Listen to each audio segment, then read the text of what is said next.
Temos meditado nesse texto já há algum tempo. João capítulo 21. Eu quero conversar com você hoje sobre muito além da Bíblia. Espero não escandalizar nenhum de vocês, tá bom? Batistas do pé roxo, tá? Mas vamos pensar muito além da Bíblia. Espero que os diáconos não expulsem o pastor da segunda igreja depois deste sermão. João capítulo 21, o último versículo. João 21, 25 diz assim: Jesus fez também muitas outras coisas. Se cada uma delas fosse escrita, penso que nem mesmo no mundo inteiro haveria espaço suficiente para os livros que seriam escritos. Jesus fez muitas outras coisas que não estão escritas neste livro, na Bíblia. Tá bom? Volte uma página, no capítulo 20, um capítulo antes, versículo 28. Ainda dentro do contexto do que estamos conversando. Jesus se apresenta no segundo domingo depois da ressurreição, e versículo 28, disse-lhe Tomé, Senhor meu, Deus meu. A gente conhece o contexto, Tomé se rende em confiança, em fé. Versículo 29, então Jesus lhe disse, porque me viu, você creu? Felizes os que não viram e creram. Jesus realizou na presença dos seus discípulos muitos outros sinais milagrosos que não estão registrados neste livro. Mas estes sinais, esses milagres, foram escritos para que vocês creiam que Jesus é o Cristo, o Filho de Deus, e crendo, tenham vida em seu nome. Então, os milagres que estão registrados, foram registrados com um propósito, para que você creia e tenha vida. Há 4 anos eu conversei sobre esse texto. Foi como se eu tivesse descoberto o capítulo 21 de João. Naquela ocasião, eu falei sobre a importância da gente lidar bem com o passado triste. Pedro tinha vivido uma experiência terrível, porque tinha negado a Jesus. E agora, nesse capítulo, nesse encontro com Jesus, o passado triste dele estava sendo tratado. Todos nós, você também, precisa lidar bem com o passado triste. Ainda há 4 anos nós discutimos sobre a importância de confiar que a próxima etapa pode ser melhor e talvez maior. Então, estava virando uma página ali, um curso de treinamento Jesus tinha dado. Jesus tinha morrido, tinha sido ressuscitado e agora tudo estava começando, era um recomeço para Pedro. E Pedro tinha mais pela frente do que tinha tido atrás, no passado, mesmo que tinha sido magnífico. Aquela experiência com Jesus tinha sido magnífica, mas a frente era ainda maior, ainda mais fascinante. E também discutimos isso há 4 anos, que nós precisamos nos assegurar, assegure-se de estar rodeado pelo amor extravagante de Deus, porque é o amor de Cristo que salvou a pátria de Pedro, que estava sentindo cheio de pecado, cheio de culpa, não é? E no domingo passado à noite nós conversamos, no culto dirigido pelos jovens, nós conversamos sobre o tema Se eu amo a Jesus. E se eu amo a Jesus, se você ama Jesus, preste atenção no que ele está falando. Jesus perguntou a Pedro, Pedro, você me ama? Você me ama? Você me ama? É como se estivesse dizendo, você está prestando atenção ao que eu estou perguntando, ao que eu estou falando? Isso serve para cada um de nós. Eu estou prestando atenção ao que Jesus está falando para mim? Ou estou aqui agora ouvindo esse sermão, pensando em como é que os outros estão ouvindo esse sermão? Quando eu estou lendo a Bíblia, esse texto seria bom para fulano. Preste atenção ao que Jesus está falando para você. Essa é a lição número 1 de domingo passado. Em segundo lugar, se você ama Jesus, desenvolva um relacionamento com Ele, além das necessidades básicas. O texto começa dizendo assim, depois da refeição, então a barriguinha estava cheia, aquele cansaço da noite inteira se batendo para pescar, já estava aliviado, porque eles estavam em terra firme, não é? O clima já estava melhor, né? O coração mais acalmado, e Jesus diz, então vamos conversar, vamos aprofundar nosso relacionamento, porque muitas pessoas relacionam-se com Jesus à base das necessidades. Eu preciso, então eu oro. Né? Eu tenho um parente no hospital, na UTI, eu oro. Passada a necessidade, passa também a busca por Deus, a busca por Jesus, o culto, não é? Em terceiro lugar, nós dissemos, se você ama Jesus, ofereça-lhe culto. Jesus fez Pedro confessar 3 vezes, eu te amo, eu te amo, eu te amo. Isso é culto, isso é adoração. Se você ama Jesus, consequência, é natural que você presta culto. Então nós perguntamos, você ama Jesus? Se o IBGE te perguntar, você ama Jesus, você vai dizer que sim, mas você não lhe presta cultos? Você não acha que tem alguma coisa confusa aí? Então, se você ama Jesus, preste-lhe culto. E em quarto lugar, nós dissemos, se você ama Jesus, faça o que ele ordena. 3 vezes ele perguntou a Pedro, você me ama? 3 vezes Jesus disse, toma conta das minhas ovelhas, alimente as minhas ovelhas, trabalhe para mim, faça o que eu estou mandando. Não é? Então, se você ama Jesus, não é só ficar prestando culto, que é muito importante. Não é só ficar atento para conhecer mais da palavra, que é também importante.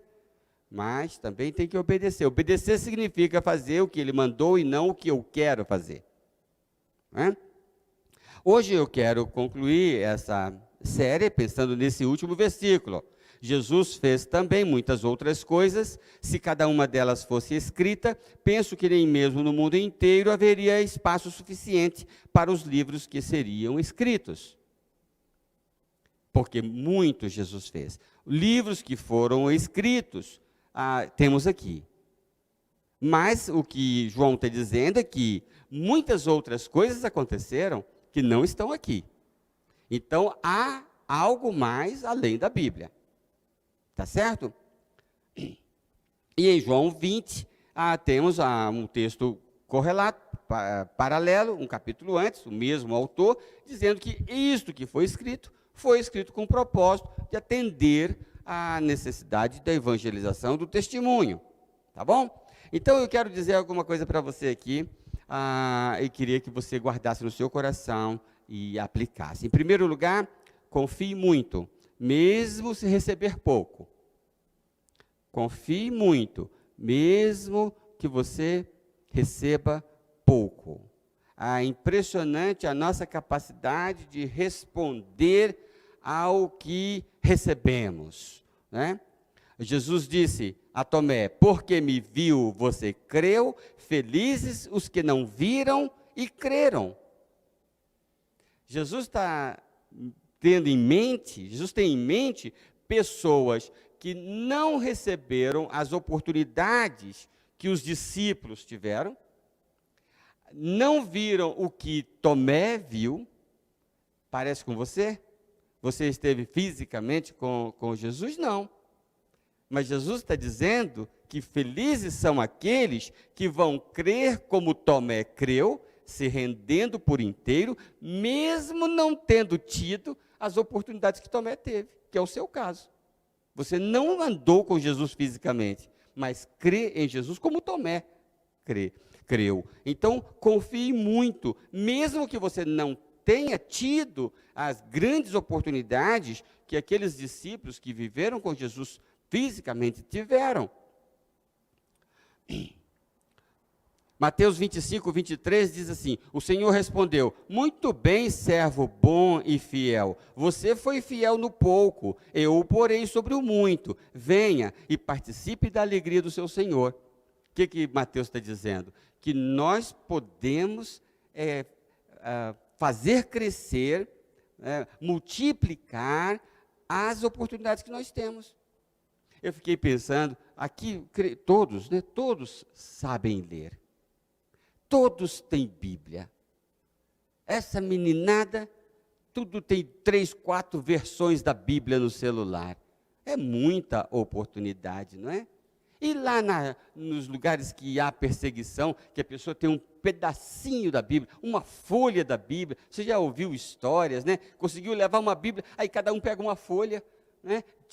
Distribui uma Bíblia para um monte de gente, eles têm pouquinho, e eles creem, e eles aceitam a Jesus. A gente tem que ter cuidado por conta da responsabilidade que temos, diante das oportunidades que nos são dadas, né, dos recursos que nos são dados. Mas se nós recebermos pouco, temos que ser fiéis naquele pouco.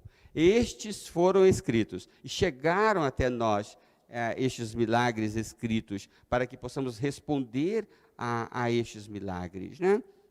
Muitas vezes nós somos carros beberrões.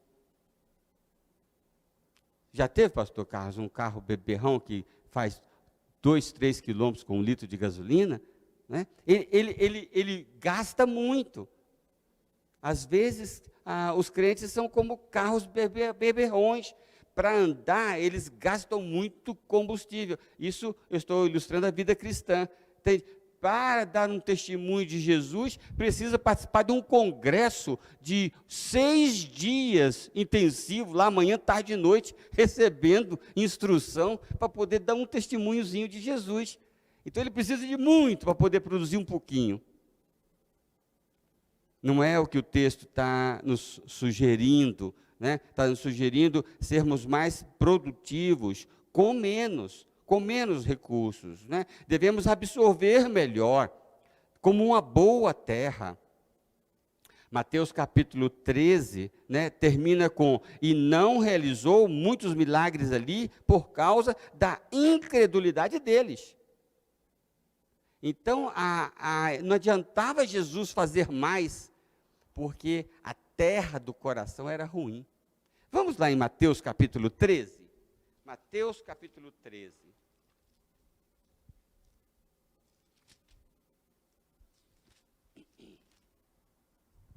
Naquele mesmo dia, Jesus saiu de casa, sentou-se à beira-mar.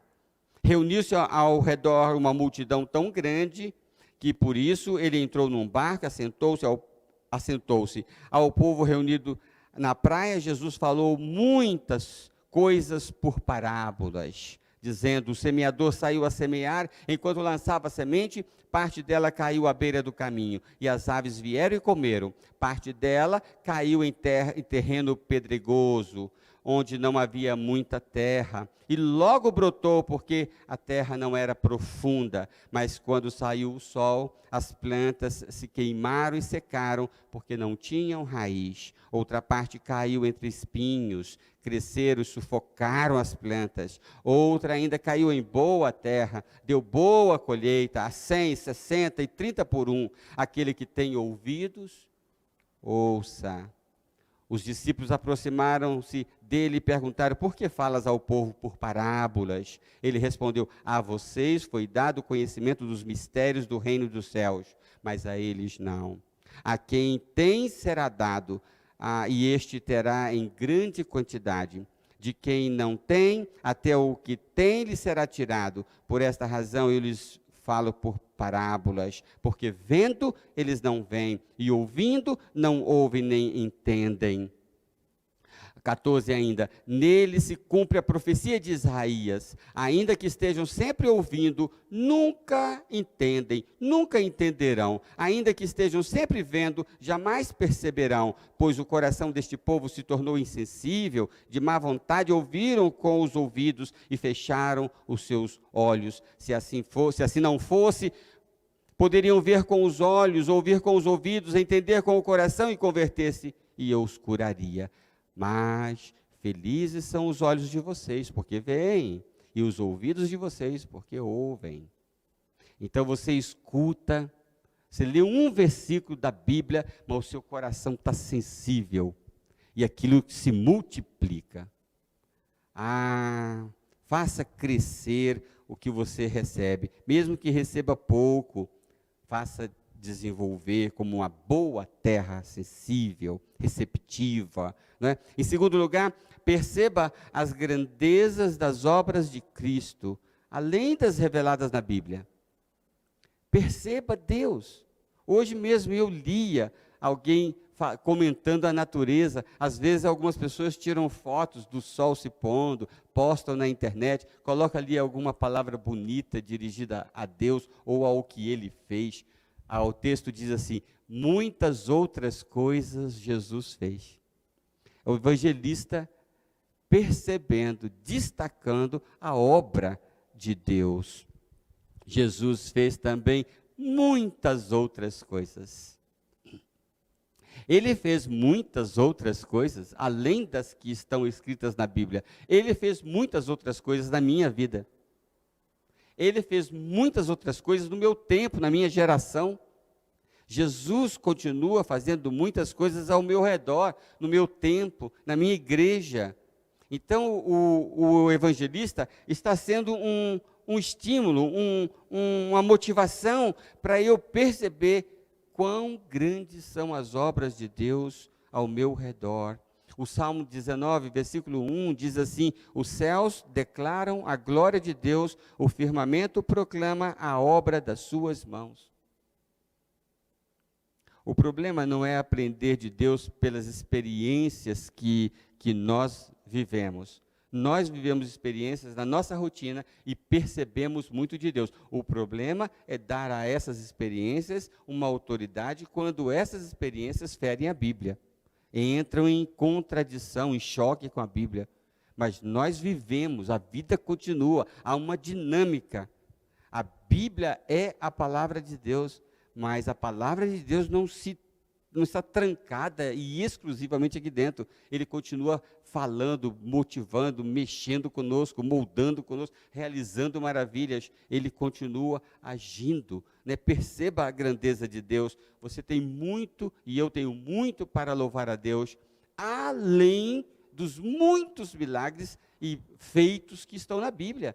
Eu acho no meu dia, na minha rotina, muitos motivos para cultuar, para adorar a Jesus. Sem contar que o que já está registrado não é nada pouco. O que Jesus fez por nós na cruz do Calvário, acabamos de cantar. Acabamos de cantar que Ele fez por nós na cruz do Calvário. Você pode abrir em Efésios capítulo 3, Efésios capítulo 3, versículo 16. Efésios capítulo 3, versículo 16. Oro para que, com as suas gloriosas riquezas, Ele os fortaleça no íntimo do seu ser com poder, por meio do seu Espírito, para que Cristo habite no coração de vocês mediante a fé. E oro para que, estando arraigados e alicerçados em amor, vocês possam, juntamente com todos os santos, compreender a largura, o comprimento, a altura, a profundidade e conhecer o amor de Cristo, que excede todo o entendimento, para que vocês sejam cheios de toda a plenitude de Deus. Aquele que é capaz de fazer infinitamente mais do que tudo que pedimos ou pensamos, de acordo com o seu poder que atua em nós. A Ele seja a glória na igreja e em Cristo Jesus, por todas as gerações, para todo o sempre. Amém. Por fim, construa vida cristã além da necessária para o testemunho. O João, voltando a João, no capítulo 20, diz: Jesus fez muitas coisas. Estas foram escritas para que vocês creiam. João capítulo 20, versículo 29 e 30. Estas foram escritas para que vocês creiam. Então, um tanto é necessário para que você creia, para que você dê testemunho. Estes milagres foram escritos para servirem de testemunho, mas a vida é muito mais, a proposta é muito maior, né? Quando Mateus diz lá no final, no último versículo do capítulo 13, Jesus não realizou milagres entre eles por conta da incredulidade deles. Em contraste com isto, diz aqui, Jesus realizou na presença dos seus discípulos muitos outros milagres. que não estão escritos aqui. Então, o que está escrito aqui é o necessário para o testemunho. Mas há muita vida além do necessário para o testemunho. É verdade que alguns não têm vida cristã o suficiente nem para o testemunho. A experiência com Deus é insuficiente para transbordar em testemunho. Mas transbordar em testemunho não é o alvo máximo da proposta cristã. Tanto que o testemunho pode e deve ser dado pelo novo convertido. Ele aceita Jesus hoje, ele é batizado amanhã e ele tem testemunho para dar. O texto está dizendo, Jesus fez muito mais do que isso aqui. Isso aqui é o necessário para o testemunho. Mas existe vida além. Depois que você adquire o necessário para testemunhar de Jesus, tem uma estrada pela frente. Há uma proposta enorme, um caminho longo de desafio. Nossa comunhão com Cristo deve ser como um iceberg. A parte visível é apenas uma pequena porção da realidade da vida cristã. Então, a parte da nossa vida que é vista, ou seja, é o testemunho, deve ser apenas uma amostra da verdadeira vida cristã que você tem. As pessoas acham que você é crente, as pessoas acham que você confia em Jesus, que bom. Mas a verdade da sua vida cristã há de ser muitas vezes maior do que o que as pessoas acham. É triste imaginar que alguns crentes, toda a verdade da experiência cristã deles pode ser vista. Toda a vida cristã dessas pessoas se resume em ir à igreja, no domingo. Outros se resumem na igreja no Natal, se não tiver pandemia. É tudo. Você bate o olho, tudo que ela tem de vida cristã, você já conseguiu ver. Enquanto que outros, às vezes eu fico vendo uma pessoa orar. Eu não me esqueço de uma oração que o pastor Gunther Carlos Krieger fez na mesa de refeição da Junta de Missões Nacionais na década de 80. Ele foi convidado para dar graças pela refeição. Ele só fez uma oração de 2 minutinhos, agradecendo pela refeição. Mas tivemos todos a convicção que aquilo ali, que aquela oração, era a ponta de um iceberg enorme. Aquilo era só uma pequena amostra de uma vida com Jesus que estava sustentando aquela amostra à vista. Então, construa uma vida com Jesus, além da necessária para o testemunho. Em 1 Coríntios 15, 19, lemos, se esperamos em Cristo só nesta vida, somos os mais miseráveis dos homens. Agora, recebi do pastor Juarez Mendes Freitas, nessa tarde, um texto, ele disse, toda porcelana, ao receber a pintura, é levada ao forno e submetida a temperatura acima de 700 graus para fixar as imagens.